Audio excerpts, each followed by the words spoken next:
अस्सलाम वालेकुम dear students. आज इस टॉपिक पे हमने डिस्कस करना है that is properties of real numbers. ये प्रॉपर्टीज़ आप लोगों ने इससे पहले कई दफ़ा पढ़ी होंगी, लेकिन ये मैथ्स की बेसिक प्रॉपर्टीज़ हैं बिकॉज ये आपके 9th 10th में, फर्स्ट ईयर सेकंड ईयर में, इवन मास्टर्स तक ये प्रॉपर्टीज़ यूज़ होती हैं। प्रॉपर्टीज़ ऑफ रियल नंबर हमारे पास दो तरह से होती हैं, एक विद रिस्पेक्ट टू एडिशन होती है और दूसरे विद रिस्पेक्ट टू मल्टीप्लिकेशन होती है। विद रिस्पेक्ट टू के लिए हम लोग वर्ड अंडर भी यूज़ कर सकते हैं, विद रिस्पेक्ट टू एडिशन और under addition, with respect to multiplication और अंडर मल्टीप्लिकेशन। दोनों के प्रॉपर्टीज़ के नेम सेम होते हैं, चाहे वो एडिशन में हो चाहे वो मल्टीप्लिकेशन में हो, लेकिन उनको करने का तरीका अपने अपने रिस्पेक्ट से अलग होता है। फॉर एग्जांपल, अगर कम्यूटेटिव प्रॉपर्टी है एडिशन की, तो वो उसमें साइन जो यूज़ होगा वो प्लस का होगा। सिमिलरली अगर वो मल्टीप्लिकेशन की है तो उसमें साइन मल्टीप्लाई का यूज़ होगा। सबसे पहले पहली प्रॉपर्टी देख लेते हैं, that is commutative property. Commutative property में हमारे पास क्या होता है, चूंकि प्रॉपर्टीज़ हमारे पास रियल नंबर की हैं, तो यहाँ पे जो भी वैल्यू हम लिखेंगे वो कौन सी लिखेंगे, रियल नंबर की लिखेंगे। एक बात याद रखिएगा कि जब भी हम लोग प्रॉपर्टीज़ या फार्मूलाज लिखते हैं तो वो हमेशा हम लोग ABCXYZ इस तरह की फॉर्म में लिखते हैं, ठीक है। वो इसलिए क्योंकि हम लोग उस टाइम प्रॉपर्टीज़ को या फार्मूलाज को जनरल वे में बता रहे होते हैं कि ये हमारी प्रॉपर्टी है, ये हमारा फार्मूला है। हम लोग एक एक वर्ड करके फार्मूलाज या प्रॉपर्टीज़ को नहीं बताते, हम लोग उसको जनरल में बता रहे होते हैं कि ये एक्चुअल है और आप इसको थ्रू आउट किसी भी नंबर के लिए यूज़ कर सकते हैं। सो यहाँ पे मैं दो नंबर्स ले लेती हूँ, वो दो नंबर्स में कोई भी लेट कर लेती हूँ, that is A and B। और मैं आगे ये लिख देती हूँ कि ये दोनों बिलोंग्स करते हैं किससे, रियल नंबर से, डेट इज़ रियल नंबर, ठीक है। A और B हैं, दो नंबर्स हैं, मैंने लेट कर लिया, वो बिलोंग करते हैं रियल नंबर से। तो कम्यूटेटिव प्रॉपर्टी के थ्रू मुझे ये पता चलेगा कि जो A+B होगा वो इक्वल होगा किसके, B+A के। डेट्स मीन कि अगर मैं 3+2 करूँ तो उसका आंसर वही होगा जो 2+3 का होगा। डेट्स मीन अगर मैं दो वैल्यूज़ को प्लस करना चाह रही हूँ तो उन दो वैल्यूज़ को प्लस में पहले वैल्यू जो होगी उसको पहले लिख के करूँ या उस वैल्यू को बाद में लिख के करूँ, आंसर मेरे पास दोनों के सेम आएंगे, ठीक है। इसकी एग्जांपल एक देख लेते हैं। फॉर एग्जांपल कि अगर मैं A ले लेती हूँ 2 और B ले लेती हूँ मैं 3, तो इस प्रॉपर्टी में लगाते हैं ये वैल्यूज़ के 2+3 = 3+2, तो ये बन गया 5 और ये भी क्या आ गया 5, तो दोनों का आंसर इक्वल आ गया। तो ये हमारे पास कम्यूटेटिव प्रॉपर्टी प्रूव हो गई, इसको कम्यूटेटिव प्रॉपर्टी कहते हैं। सेकंड प्रॉपर्टी जो हमारे पास है वो है एसोसिएटिव प्रॉपर्टी। एसोसिएटिव प्रॉपर्टी में क्या होता है, सिंपल इसको लिखने का मैं आपको आसान सा तरीका बताती हूँ कि आपने सबसे पहले तो आपने लेट कर लेना है कि A B and C। Associative property में तीन वर्ड्स यूज़ होते हैं, A B एंड C। ये तीनों बिलोंग्स कर रहे हैं किससे, ऑफ कोर्स रियल नंबर से, क्योंकि प्रॉपर्टीज हम रियल नंबर्स की पढ़ रहे हैं। उसके बाद आपने क्या कर लेना है, इसको लिखने का और याद रखने की ये ट्रिक है कि A+B+C लिख लिया इक्वल देन A+B+C, दोनों साइड सेम है। The only difference is that कि यहाँ पे पहले ब्रैकेट यहाँ आ जाती है एंड देन दूसरी वाली साइड पे ब्रैकेट दूसरे दो नंबर्स पे आ जाती है। और ये आपके अपने ऊपर डिपेंड करता है, आपकी अपनी मर्जी है कि आप चाहें तो पहले B और C पे यहाँ पे ब्रैकेट लगा लें, देन आप लोग A और B पे लगा लें, इससे डिफरेंस नहीं आता। ओके। एसोसिएटिव प्रॉपर्टी में क्या होता है कि जो ब्रैकेट होती है पहले ब्रैकेट को सॉल्व करना होता है, उसका जो आंसर आता है उसको थर्ड जो टर्म होती है उसके साथ हम लोग सॉल्व कर लेते हैं। प्लस है तो प्लस कर लें, मल्टीप्लाई में तो मल्टीप्लाई कर लें।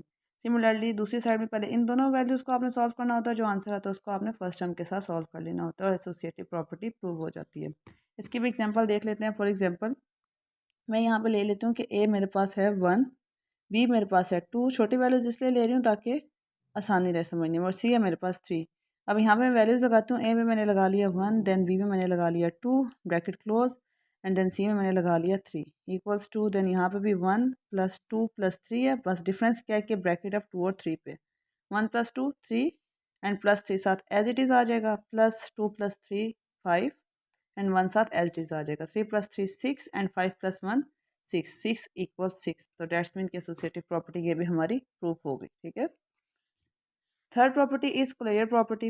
क्लियर प्रॉपर्टी में एक्चुअल में कुछ प्रूफ नहीं करना होता, लेकिन इसमें बस हमने ये बताना होता है कि अगर हम फॉर एग्जांपल कोई भी टर्म ले रहे हैं, A और B बिलोंग करवा रहे हैं रियल नंबर से, तो डैट्स मीन अगर ये विद रिस्पेक्ट टू एडिशन हो तो डैट्स मीन कि जब हम उन दो वैल्यूज़ का प्लस करेंगे तो जो उसका आंसर आएगा वो भी किससे बिलोंग करना चाहिए, R से ही, मतलब रियल नंबर से ही बिलोंग करना चाहिए।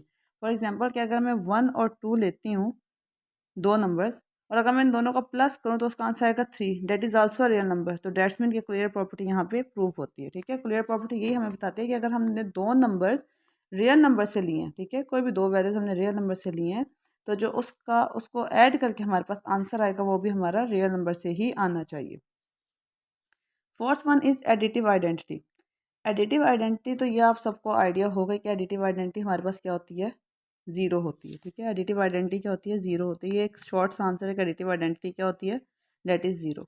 ज़ीरो कैसे होती है और एडिटिव आइडेंटिटी की सेल्फ डेफिनेशन क्या है, अगर हम एडिशन के हिसाब से देखें तो वो ये है कि आपके पास कोई भी नंबर हो, और नंबर यहाँ पे भी हम लोग क्या लेट कर लेंगे कि ए बिलोंग्स टू रियल नंबर। अगर आपके पास कोई भी नंबर हो और आप उसमें ऐसा क्या ऐड करें कि आंसर आपके पास क्या आ जाए, ज़ीरो, तो आंसर आपके पास क्या आ जाए, वो दोबारा वही टर्म आ जाए। तो वो आप ऐसा क्या नंबर ऐड करेंगे इसमें कि आपके पास आंसर दोबारा वही वाली टर्म आ जाए। तो आप इसमें ऐड करेंगे क्या, ज़ीरो। तो ज़ीरो क्या हो गया, आपके पास आइडेंटिटी हो गया। तो आइडेंटिटी ज़ीरो इसलिए क्योंकि आप ज़ीरो को किसी भी नंबर में ऐड करें तो आंसर आपके पास दोबारा वही नंबर आ जाता है। फॉर एग्जांपल अगर मैं कहती हूँ कि ए मेरे पास 2 है, तो 2 में मैं ऐसा क्या ऐड करूँ कि आंसर मेरे पास दोबारा 2 है। तो 2 में मैं ऐसा क्या ऐड करूँगी, ज़ीरो ऐड करूँगी। और ऐड क्यों करें, बिकॉज ये एडिटिव आइडेंटिटी है, सही है। तो अगर टू में मैं ज़ीरो ऐड करूँगी तो आंसर मेरे पास 2 आएगा। सिमिलरली 3 में मैं ज़ीरो ऐड करूँगी तो आंसर मेरे पास 3 आ जाएगा। तो ऐसा नंबर जिसको किसी भी चीज़ के साथ ऐड किया जाए और आंसर दोबारा वही नंबर आ जाए, तो डेट्स मीन कि वो आइडेंटिटी है। और कौन सा आइडेंटिटी है, ये एडिटिव आइडेंटिटी है। तो ज़ीरो हमारे पास एडिटिव आइडेंटिटी होता है। इसी तरह इन्वर्स, इन्वर्स क्या होता है, फॉर एग्जाम्पल आप कह लें कि ए आप बिलोंग करवा रही हैं रियल नंबर से, तो यहाँ पे इन्वर्स क्या है कि अगर आपके पास ए है तो आपके पास यहाँ पे ऐसी क्या टर्म हो कि आंसर आपका अब क्या है, ज़ीरो है। यहाँ पे आंसर सेम आना चाहिए, यहाँ पे आंसर क्या आना चाहिए, ज़ीरो आना चाहिए। अब ये भी बताती हूँ कि ज़ीरो क्यों आना चाहिए, बिकॉज ज़ीरो जो है वो एडिशन की आइडेंटिटी है। ठीक है, तो जो आइडेंटिटी होती है, आंसर आइडेंटिटी आना चाहिए। अब यहाँ पे आइडेंटिटी ज़ीरो थी एडिशन में, तो यहाँ पे आंसर क्या आना चाहिए, ज़ीरो आना चाहिए। तो ए में मैं क्या ऐसा ऐड करवाऊँ कि मेरे पास आंसर ज़ीरो है, तो ए में मैं माइनस ए ऐड करवाऊंगी तो मेरे पास क्या आंसर आएगा, ज़ीरो आएगा। Because a plus minus a equals to zero, ये दोनों कैंसिल हो जाएंगे तो ज़ीरो बन जाएगा। ठीक है, तो यहाँ पे इन्वर्स मेरे पास क्या हो गया, माइनस ए। तो कोई मुझसे पूछे कि ए का इन्वर्स क्या है, तो मैं क्या बोलूँगी कि ए का इन्वर्स क्या है, माइनस ए। तो इन्वर्स क्या होता है कि आप किसी भी नंबर में ऐसा कौन सा नंबर ऐड करें कि आंसर आपके पास ज़ीरो आ जाए। ठीक है, मीन्स उस एडिशन में या मल्टीप्लिकेशन में उसकी आइडेंटिटी आ जाए। तो यहाँ पे मेरे पास इन्वर्स क्या है, माइनस है। अब देखते हैं मल्टीप्लिकेशन को। मल्टीप्लिकेशन की आइडेंटिटी सारी सेम है, सॉरी प्रॉपर्टीज सारी सेम है जैसे हमने एडिशन की थी। अब कम्यूटेटिव प्रॉपर्टी है यहाँ पे भी, जैसे सिमिलरली पीछे एडिशन के लिए की थी, यहाँ पे भी सबसे पहले अब क्या लेट करेंगे हम, वैसे ही हम लोग लेट कर लेंगे कि ए भी हमने कहाँ से ले लिए, रियल नंबर से, बिकॉज हमारे पास प्रॉपर्टीज़ रियल नंबर की हैं। वहाँ पे कम्यूटेटिव प्रॉपर्टी थी, अगर आप देखें कि a plus b equals to b plus है, तो यहाँ पे क्या हो जाएगा, ऑटोमेटिकली चेंज आ जाएगा कि a multiply b is equals to b multiply a. कि अगर आप ए को बी से मल्टीप्लाई करें या बी को ए से मल्टीप्लाई करें, टू को थ्री से मल्टीप्लाई करें या थ्री को टू से मल्टीप्लाई करें, आंसर आपका सेम आएगा। इसको कुछ बुक्स में वो ऐसे भी लिखते हैं और इसका मतलब सेम होता है। अगर दो वैल्यूज़ के दरमियान कोई साइन हो तो डेट्स मीन वो मल्टीप्लाई ही हो रहे हैं, और बड़े लेवल पे इसको इसी तरह से लिखा जाता है 8 टू ऑनवर्ड, और आई थिंक 7 की बुक्स में भी मोस्टली इसी तरह यूज़ होता है। तो आप ये भी लिख सकते हैं और ये भी लिख सकते हैं। देन एसोसिएटिव प्रॉपर्टी है, यहाँ पे भी वही थी, तीन वैल्यूज़ वाली, सेम टू सेम यहाँ पे भी है। बस क्या फ़र्क है कि यहाँ पे आपने प्लस का साइन लगाया था बिकॉज ये विद रिस्पेक्ट टू एडिशन था, और यहाँ पे आप मल्टीप्लाई का साइन लगाएंगे, ठीक है, क्योंकि ये विद रिस्पेक्ट टू मल्टीप्लिकेशन है। तो बस पहले लिख लेते हैं कि ए बी सी किधर से बिलोंग कर रहे हैं, आर से। देन उसी तरह पहले मैंने ए बी सी लिख लिया यहाँ पे भी, और यहाँ पे भी क्या लिख लिया, ए बी सी। और उसके बाद क्या किया कि पहले यहाँ ब्रैकेट लगा दी और उसके बाद इसके एंड वाले दो नंबर्स के साथ ब्रैकेट लगा दी, और ये हो गया। आप इसको ऐसे भी लिख सकते हैं, A B C is equals to A B C, then यहाँ ब्रैकेट और यहाँ पे ब्रैकेट, ये दोनों सेम ही है। Third one is clear property. यहाँ पे भी क्लियर प्रॉपर्टी एडिशन वाली क्लियर प्रॉपर्टी के बिल्कुल एक जैसे ही सेम है। यहाँ पे भी सबसे पहले हमने लेट कर लिया कि ए भी बिलोंग कर रहे हैं किधर से, रियल नंबर से, ठीक है। अच्छा, वहाँ पे हमने कहा था कि अगर ए भी रियल नंबर से बिलोंग करते हो तो उनका एडिशन भी रियल नंबर से बिलोंग करना चाहिए, बिकॉज वो क्या था, एडिशन की प्रॉपर्टीज थी। अब हमने यहाँ पे कह दिया कि अगर ए भी बिलोंग करे रियल नंबर से तो उसका क्या भी रियल नंबर से बिलोंग करना चाहिए, उसका मल्टीप्लिकेशन भी रियल नंबर से बिलोंग करना चाहिए। क्यों? क्योंकि यहाँ पे जो प्रॉपर्टी है वो किसकी है, मल्टीप्लिकेशन की।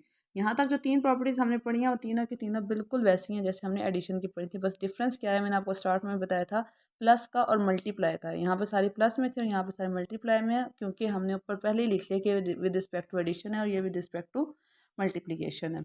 नेक्स्ट वन, यहाँ पे आइडेंटिटी और इन्वर्स जो है वो दोनों के डिफरेंट डिफरेंट होते हैं। मल्टीप्लिकेटिव आइडेंटिटी डेफिनेशन सेम, लेकिन आइडेंटिटी है डिफरेंट है। वहाँ पे एडिटिव आइडेंटिटी 0 थी, लेकिन मल्टीप्लिकेटिव आइडेंटिटी क्या होती है, हमारे पास 1 होती है। ये एक शॉर्ट सा आंसर जो आपको पता होना चाहिए, याद होना चाहिए। आइडेंटिटी में दोबारा बता देती हूँ, ऐसा नंबर कि ए के साथ मैं ऐसा क्या नंबर मल्टीप्लाई करवाऊँ, सॉरी प्लस लगाने लगी थी मैं, ऐसा क्या नंबर मल्टीप्लाई करवाऊँ कि आंसर मेरे पास दोबारा ए आ जाए। ऑफ कोर्स अगर 0 मल्टीप्लाई करवाऊँगी तो आंसर 0 आएगा, ए तो नहीं आएगा। तो मैं क्या मल्टीप्लाई करूँगा एक साथ, ऐसा कि आंसर मेरे पास ए आ जाए, डेट इज़ 1। कि अगर ए को मैं 1 के साथ मल्टीप्लाई करवाऊँगी तो आंसर मेरे पास ए आ जाएगा। तो डेट्स मीन कि ए जो है वो हम 1 जो है हमारी क्या आइडेंटिटी है। सिमिलरली आप किसी भी नंबर को, फॉर एग्जाम्पल 2 को मल्टीप्लाई करवाएं किस नंबर से, क्या आंसर दोबारा 2 आए, तो 1। तो ऐसा नंबर जो किसी के साथ मल्टीप्लाई होकर दोबारा वही नंबर ले है वो आइडेंटिटी होता है। जैसे यहाँ पे ऐसा नंबर जो किसी के साथ प्लस होकर दोबारा वही नंबर ले है तो वो 0 था। ऐसा नंबर जो किसी के साथ मल्टीप्लाई होकर दोबारा वही नंबर ले है तो डेट्स 1। तो मल्टीप्लिकेटिव आइडेंटिटी क्या हो गया, 1 हो गई। अब इन्वर्स की डेफिनेशन भी सेम है, डेफिनेशन सेम है यहाँ पे भी कि ऐसा नंबर ए, फॉर एग्जांपल मैंने लिख लिया, अगर मैं यहाँ लिख लूँ कि ए बिलोंग्स टू आर है, तो मैं कहती हूँ कि ए के साथ मैं ऐसा क्या नंबर मल्टीप्लाई करवाऊँ कि आंसर मेरे पास क्या बने, 1 बने। आपको अगर याद हो, मैंने अभी आपको बताया था कि हमारे पास जो आंसर आना चाहिए इन्वर्स में वो आइडेंटिटी आनी चाहिए। ठीक है, पीछे आइडेंटिटी आई थी हमारे पास 0, बिकॉज एडिटिव आइडेंटिटी 0 होती है। यहाँ पे आइडेंटिटी आई है हमारे पास 1, बिकॉज मल्टीप्लिकेटिव आइडेंटिटी हमने अभी पढ़ा क्या है, 1 है। तो वहाँ पे इन्वर्स में आंसर आना चाहिए 0 और यहाँ पे इन्वर्स में आंसर आना चाहिए 1। तो ए के साथ मैं ऐसा क्या मल्टीप्लाई करवाऊँ कि आंसर मेरे पास 1 है। तो ए के साथ में अगर for example 1 by A multiply करवाती हूँ तो मेरे पास आंसर 1 आता है, बिकॉज ए से ऊपर है, एक नीचे, कैंसिल हो जाएंगे तो आंसर क्या बचेगा पीछे, 1। ठीक है, सिमिलरली मैं यहाँ पे अगर 2 लिखती हूँ तो 2 के साथ मैं ऐसा क्या मल्टीप्लाई करूँगी कि आंसर दोबारा मेरे पास 1 आ जाए, तो मैं 1/2 मल्टीप्लाई करूँगी। और अगर 1/2 आ जाए, 1/2 आ जाए तो उसके साथ मैं ऐसा क्या मल्टीप्लाई करवाऊँ कि आंसर मेरे पास 1 है। तो 1/2 के साथ में उसका इन्वर्स, उसका रेसिप्रोकल या उसका उलट मैं करवाऊँगी, तो वो है 2। 2/1 लिखे हैं, 2 लिखे सेम ही होता है, तो 2 से 2 कैंसिल होकर ये क्या आ गया, 1 आ गया। ठीक है, तो ऐसा नंबर जिसके साथ आप कोई और नंबर मल्टीप्लाई करो और आंसर दोबारा 1 आ जाए, तो वो जो मिड वाली टर्म जिसको आप मल्टीप्लाई करवाओगे जिससे आंसर दोबारा 1 बनेगा, वो आपके पास क्या होते हैं, वो तो ये जो मिड वाली टर्म्स होती हैं ये इन्वर्सेस होते हैं। अब आपसे कोई पूछे कि ए का इन्वर्स क्या, तो आप उसको बोलेंगे ए का मल्टीप्लिकेटिव इन्वर्स 1/a है। आपसे कोई पूछे कि ए का एडिटिव इन्वर्स क्या, तो आप बोलेंगे कि ए का एडिटिव इन्वर्स -a है, बिकॉज -a को प्लस करने से 0 आ जाएगा और यहाँ पे 1/a को मल्टीप्लाई करने से 1 आ जाएगा। इस तरह आपसे कोई पूछे कि 2 का मल्टीप्लिकेटिव इन्वर्स क्या, तो आप उसको बोलेंगे कि 1/2 है। और अगर आपसे कोई पूछे कि 1/2 का मल्टीप्लिकेटिव इन्वर्स क्या, तो आप उसको बोलेंगे कि मल्टीप्लिकेटिव इन्वर्स उसका 2 है। तो आई होप आपको समझ आ गया होगी इन प्रॉपर्टीज़ की। अगर मज़ीद कोई क्वेश्चन हो तो आप कमेंट सेक्शन में पूछ सकते हैं।